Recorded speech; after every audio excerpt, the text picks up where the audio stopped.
Le Hamas qui pourrait bien s'engager dans la vague actuelle de terrorisme. Oui, le Haaretz mentionne en évidence les déclarations des responsables du mouvement terroriste réunis à Gaza sous la présidence d'Yahya Sinwar, le leader du mouvement, et qui menace de riposter à toute opération israélienne afin, je les cite, de protéger El-Aqsa. Mais un haut responsable du Hamas a ensuite sous-entendu que son mouvement n'avait pas l'intention pour l'instant de lancer des roquettes à partir de la bande de Gaza en direction du territoire israélien. Nadav Ben Shimon évoque dans le Israël Hayom le paradoxe du Hamas qui attise la tension en Judée-Samarie mais maintient le calme à Gaza. Selon le professeur Eyal Zisser dans le Israël Hayom, le Hamas pourrait être entraîné contre son gré vers une escalade de la violence dans le cadre de ce qu'il appelle le terrorisme du Ramadan. Et bien entendu, la tension sécuritaire est palpable dans les pages d'intérieur des quotidiens et dans les reportages des médias israéliens. Oui, le Israël Hayom consacre sa manchette ce matin à une tentative d'attentat à Jérusalem déjouée par les forces de sécurité. Dans sa double page 2 et 3 ce matin, le quotidien gratuit évoque l'atmosphère difficile qui règne actuellement dans la capitale à la veille de Pessah, à la veille également du second vendredi du Ramadan et à l'approche de la fête chrétienne de Pâques, de la Pâque chrétienne. Eyal Lévi écrit que normalement cela aurait dû être le grand retour à la normale après 2 années de corona avec des dizaines de milliers de touristes qui puissent arpenter les ruelles de la vieille ville de Jérusalem, mais la tension sécuritaire est telle que finalement les touristes ne sont pas au rendez-vous, en tout cas pas comme on l'aurait espéré certainement du côté des commerçants juifs et arabes de la vieille ville.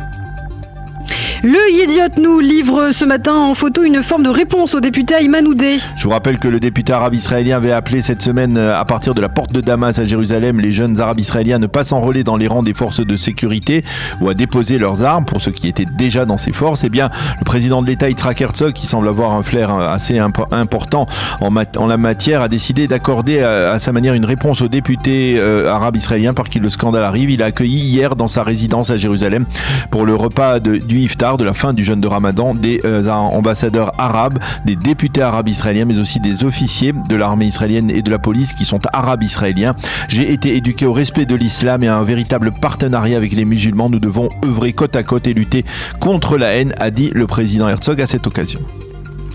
Et puis toujours dans les colonnes du Yediot Aharonot, on nous offre un avant-goût de Pessah à paraître demain.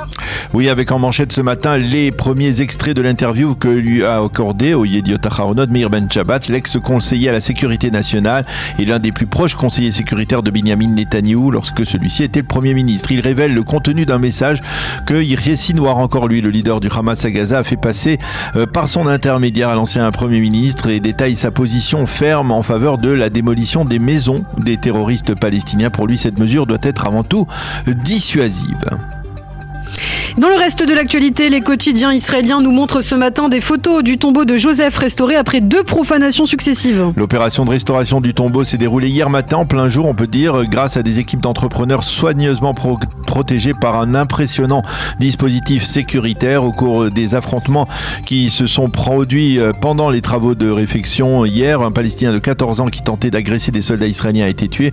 On rappelle qu'après les précédentes profanations en 2000 et en 2015, les travaux de restauration s'étaient tenus en pleine nuit pour des raisons de sécurité également.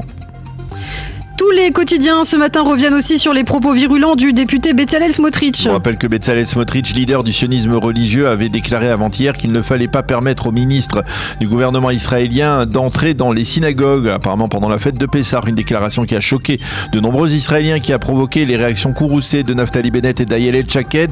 Bennett a rappelé à Smotrich que le second temple avait été détruit par la haine gratuite. Shaked, elle, a précisé que ce n'est pas Smotrich qui pourrait l'empêcher de se rendre dans une synagogue. Face au tollé général, Smotrich a quelque peu nuancé ses propos. Yair Ettinger écrit dans le Yediot Aharonot que ce que l'expulsion du Gush Katif n'a pas réussi à faire dans les années 2005, eh bien la crise politique actuelle est en train de le faire, à savoir la profonde division au sein du monde sioniste religieux qui reflète une palette de versions distinctes de ce mouvement idéologique important. Un mot de cet hommage, les quotidiens et les médias rendent hommage à Alex Giladi qui est décédé hier à l'âge de 79 ans. Alex Giladi a été pendant plusieurs décennies le monsieur Israël au sein du comité olympique international, ancien grand journaliste sportif en Israël au Yediot Aharonot et puis à la télévision israélienne dans les années 60 et 70. Giladi a été vice-président de la chaîne américaine NBC et le président de Keshet qui gère les programmes entre autres de la chaîne 12 israélienne. Il était membre éminent et très respecté du comité olympique international et c'était lui lui qui avait remis les médailles des JO olympiques, des différents Jeux olympiques à la quasi-totalité des athlètes israéliens qui avaient remporté une médaille donc au cours des 25 ou 30 dernières années.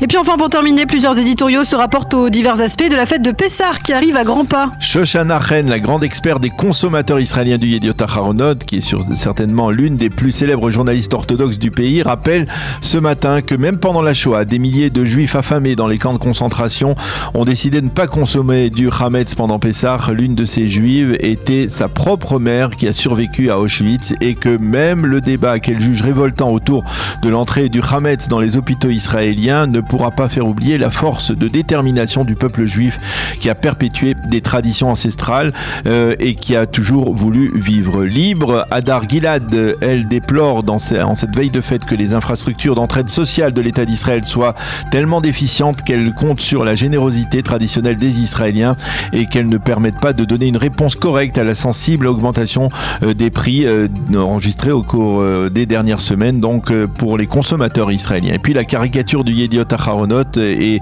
mi-festive, mi-politique. On invite des réfugiés à la table du Seder, est-il écrit en légende, et le croquis de Guy Mourad dans le Yediot nous montre Binyamin et Sarah Netanyahou qui accueillent à leur table du Seder 3 réfugiés ukrainiens et puis 2 réfugiés députés du parti Yamina, Shikli et Silman.